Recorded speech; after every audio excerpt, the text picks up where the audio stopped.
So here again in the Cardinal Creek Village new gallery townhomes, and I can't wait to share with you another great fall recipe that could just find its way on my Thanksgiving menu.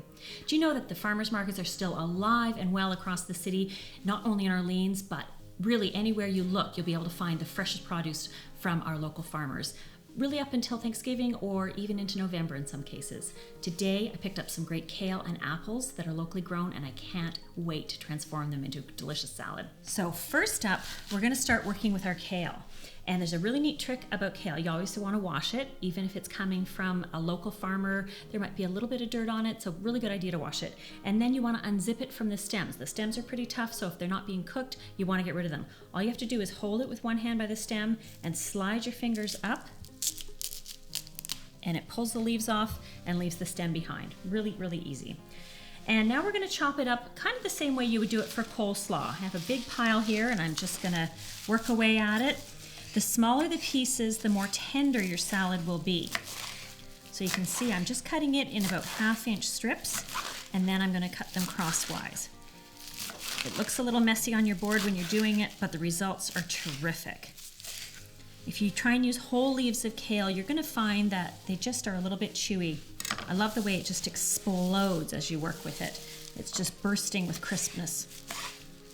Kale is, of course, super nutritious, as most people know these days, but the complaint is that people do find when it's not properly prepared, it can be kind of tough. So I've got another great trick I'm gonna show you soon to counteract that. Okay, I'm happy with the size of these pieces, so into our mixing bowl they go. It's going to compress a lot when we put the dressing on, so I'm starting it in a big bowl and then I'm going to transfer to my serving bowl afterwards. So our vinaigrette, I love to play with flavors that are complementary and kind of Canadian, so we're going to make a maple vinaigrette today. So we're going to start with some apple cider vinegar, which I love in my dressings. We're going to add some Greek yogurt, probably just about 1/4 cup, that's what we've got there. Some salt and pepper. If you've watched our other videos, you might know that I like Dijon in my dressing to help it emulsify or stick together, but the yogurt fulfills that role in this dressing. And then I'm gonna add some olive oil, about double the amount of vinegar that I've put in there, some maple syrup for a little bit of sweetening, and that's it. It's that simple. And of course, we're doing it in a jar so we can give it a great big shake. And then you can store it until you're ready to dress your salad. If you're preparing it ahead, chop the kale, make the dressing, put them in the fridge, and come back later. So now our next trick for making the best kale ever, and that's to take your dressing and massage it into the lettuce. And a lot of people laugh when I say that, but that's really what you need to do. So we're putting our dressing on,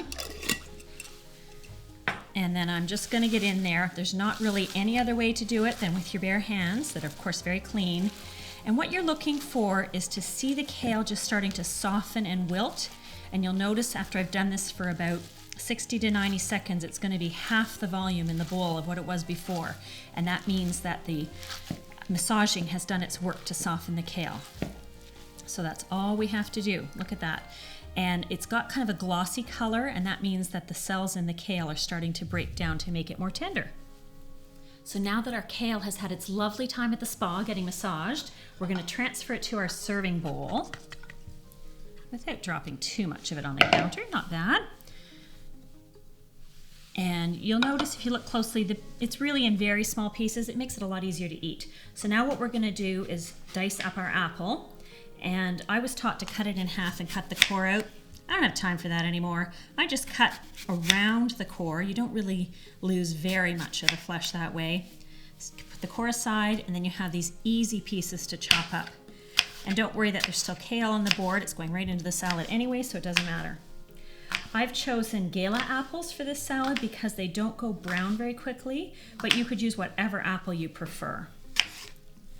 And we're making the dice pretty small, about 1/4 to 1/2 inch, so that again it's nice and bite size. And for the quantity of kale we have, I'll probably just do 3/4 of an apple. Even though I love apple, you want everything to be balanced in your salad. It's not an apple salad, it's a kale salad. So then we're gonna add that. Just kind of spread it around. There we go.